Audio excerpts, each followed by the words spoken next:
नमस्कार, हिमाचल समाचार में आपका स्वागत है। आज के मुख्य समाचार। मुख्यमंत्री ने कामाख्या देवी मंदिर में की पूजा अर्चना। प्रदेशवासियों के सुख और समृद्धि की कामना। प्रदेश सरकार जल भंडारण बढ़ाने और सिंचित क्षेत्र का विस्तार करने पर दे रही बल। प्रदेश में ई वाहनों के संचालन को दिया जा रहा बढ़ावा। प्रदेश में सफलतापूर्वक चल रहा है एचपीवी टीकाकरण अभियान। हमीरपुर में टीकाकरण सत्रों के दौरान 593 लड़कियों का किया गया टीकाकरण। और अब समाचार विस्तार से। मुख्यमंत्री ठाकुर सुखविंदर सिंह सुक्खू ने आज गुवाहाटी के कामाख्या देवी मंदिर में पूजा अर्चना की। उन्होंने राज्य के लोगों की शांति, समृद्धि और खुशहाली के लिए प्रार्थना की।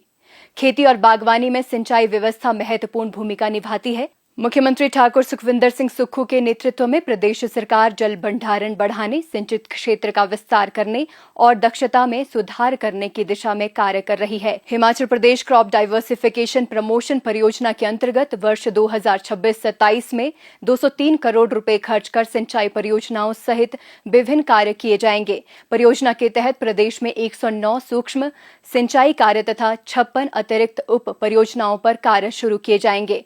इसके अतिरिक्त 396 हेक्टेयर क्षेत्र में सूक्ष्म परियोजनाएं स्थापित की जाएंगी। परियोजना के तहत खेतों की फेंसिंग के कार्य तथा किसानों के लिए 2000 प्रशिक्षण कार्यक्रम आयोजित करवाए जाएंगे। कृषि विज्ञान केंद्र हमीरपुर स्थित बड़ा में 4 करोड़ रुपए की लागत से प्रशिक्षण केंद्र स्थापित किया जाएगा। इसके अतिरिक्त हाइड्रोपोनिक पद्धति को बढ़ावा देने के लिए 1 करोड़ रुपए की लागत से सेंटर ऑफ एक्सीलेंस स्थापित किया जाएगा।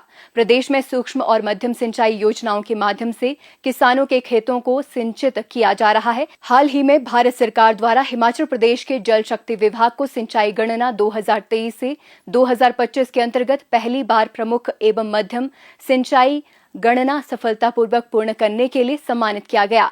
एमएमआई गणना का उद्देश्य सिंचाई से संबंधित आंकड़ों का एक व्यापक राष्ट्रीय डेटाबेस तैयार करना है। इसके अंतर्गत जिन सिंचाई परियोजनाओं का सिंचित कमांड क्षेत्र 10,000 हेक्टेयर से अधिक होता है, उन्हें प्रमुख परियोजनाओं के रूप में वर्गीकृत किया जाता है, जबकि 2000 से 10,000 हेक्टेयर की परियोजनाओं को मध्यम श्रेणी में रखा जाता है। प्रदेश सरकार की प्रभावी नीतियों और कार्यक्रमों के सफल क्रियान्वयन से हिमाचल हरित ऊर्जा राज्य के रूप में अपनी पहचान स्थापित कर रहा है। कृषि, बागवानी, पशुपालन, वानिकी, उद्योग तथा परिवहन सहित अन्य सभी क्षेत्रों में पर्यावरण संतुलन को बढ़ावा देते हुए हिमाचल विकास के नए आयाम स्थापित कर रहा है। हरित भविष्य के निर्माण के लिए हिमाचल पथ परिवहन निगम द्वारा डीजल बसों को चरणबद्ध तरीके से ई बसों से बदला जा रहा है, जिसके फलस्वरूप परिवहन क्षेत्र से होने वाला ग्रीन हाउस गैस उत्सर्जन अब काफी कम हो गया है। इस कदम से प्रदेशवासियों को स्वच्छ और हरित परिवहन सुविधाएं प्राप्त हुई हैं। इलेक्ट्रिक वाहनों की चार्जिंग के लिए चार्जिंग अधोसंरचना को सुदृढ़ किया जा रहा है। राज्य में पथ परिवहन निगम द्वारा 80 स्थानों पर इलेक्ट्रिक चार्जिंग स्टेशन स्थापित करने की प्रक्रिया शुरू की गई है। हरित परिवहन विकल्पों को बढ़ावा देने के लिए सरकार चरणबद्ध तरीके से 1000 टाइप 2 इलेक्ट्रिक बसों की खरीद करेगी। सरकार का ये कदम वायु प्रदूषण को कम करने के साथ साथ पर्यावरणीय संसाधनों के संरक्षण में भी सहायक सिद्ध हो रहा है। ई टैक्सियों के संचालन को बढ़ावा देने में राजीव गांधी स्वरोजगार स्टार्टअप योजना वरदान साबित हुई है। युवाओं को योजना के तहत ई टैक्सियों की खरीद पर 50% सब्सिडी प्रदान की जा रही है। वित्त वर्ष 2026-27 में भी 500 युवाओं को ई टैक्सी खरीदने के लिए 50% सब्सिडी प्रदान की जाएगी। इसके लिए 50 करोड़ रुपए का प्रावधान रखा गया है। युवाओं को स्वरोजगार के अवसर प्रदान करने के उद्देश्य से सरकार विभिन्न बस रूटों पर नए परमिट प्रदान कर रही है। वित्त वर्ष 2026-27 में 700 नए रूट्स को निजी क्षेत्र को आवंटित किया जाएगा। प्रदेश सरकार के ये प्रयास प्राकृतिक संपदा के संरक्षण, पारिस्थितिकीय संतुलन और पर्यावरण संरक्षण की दिशा में मील पत्थर साबित हो रहे हैं। बेटियों के बेहतर स्वास्थ्य को सुनिश्चित करने की दिशा में अनेक महत्वपूर्ण कदम उठाए गए हैं। सर्वाइकल कैंसर से बचाव के लिए सरकार 14 से 15 वर्ष आयु वर्ग की लड़कियों को एचपीवी वैक्सीन का टीका मुफ्त लगा रही है। स्वास्थ्य विभाग के आंकड़ों के अनुसार जिला हमीरपुर में पहले चरण में 14 से 15 वर्ष के आयु वर्ग की लगभग 4338 लड़कियों को एचपीवी वैक्सीन का एक टीका लगाया जाएगा। स्वास्थ्य विभाग ने इन सभी लड़कियों के नाम यूविन पोर्टल पर पंजीकृत करके जिले भर के 32 अस्पतालों एवं स्वास्थ्य केंद्रों पर एचपीवी वैक्सीनेशन की व्यवस्था की है। इन अस्पतालों एवं स्वास्थ्य केंद्रों पर आयोजित टीकाकरण सत्रों के दौरान 593 लड़कियों का टीकाकरण किया गया। आज मैंने HPV सर्वाइकल कैंसर से बचने के लिए वैक्सीनेशन लगवाई।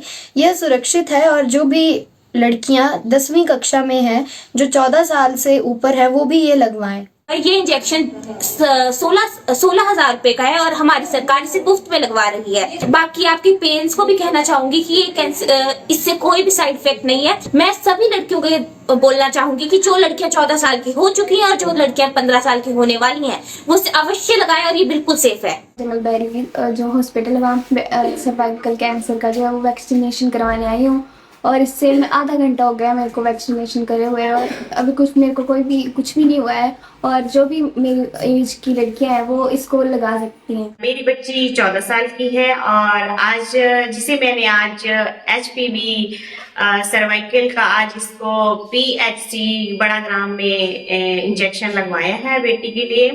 तो ये सर्वाइकल कैंसर से बचाता है और इसको 1 घंटा हो गया है लगे हुए इंजेक्शन को, तो इसका कोई साइड इफेक्ट हमें कोई नजर नहीं आ रहा है और ये इंजेक्शन बच्चियों के लिए बहुत ही फायदेमंद है। और मेरा सभी माता पिता से ये अनुरोध है कि सभी आएं और अपनी बेटियों को ये इंजेक्शन जरूर लगवाएं। 12 अप्रैल को भी जिला के 32 अस्पतालों एवं स्वास्थ्य केंद्रों में टीके लगाए जाएंगे।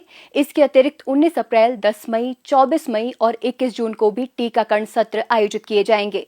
महिलाओं में बार-बार इन्फेक्शन के कारण सर्वाइकल कैंसर का खतरा बढ़ जाता है। सर्वाइकल कैंसर की शिकार लगभग 99.7% महिलाओं में इसका कारण लंबे समय तक इन्फेक्शन होना ही है। एक अध्ययन के अनुसार 1 लाख महिलाओं में लगभग 14 महिलाएं इससे ग्रस्त पाई जाती हैं।